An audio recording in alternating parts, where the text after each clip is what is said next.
বর্ষা শুরু হয়েছে, বৃষ্টি রোজই হচ্ছে এখানে। তো আমি এই সময় গাছের কিছু মরা ডাল, অর্থাৎ যেই গাছে ডাইব্যাক আসে যেই ডালগুলোতে, সেগুলোকে কাটাই ছাঁটাই করি এবং সেখানে সার্ফ পাউডার অবশ্যই লাগিয়ে দিই, যাতে দ্বিতীয়বার আর পুনরায় না আসে। নিম অয়েল 1.5 ml 1 লিটার জলের সাথে মিশিয়ে প্রতি 15 দিন অন্তর গাছে স্প্রে করে থাকি, সকালে বা বিকেলে। অ্যাগ্রোমিন গোল্ড, এটা আমি ওই 30 ফোঁটা 1 লিটার জলের সাথে মিশিয়ে পাতায় স্প্রে করি। এটা হচ্ছে গাছের অনুখাদ্য।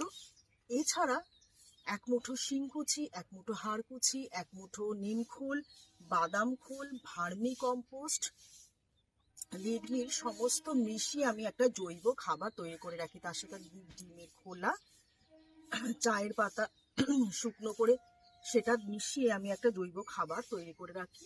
এই খাবারটা আমি এইভাবে গাছের গোড়ায় প্রতি 1 মাস সে একবার করে দিয়ে থাকি, দিয়ে ভালো করে মিশিয়ে দিই মাটির সাথে।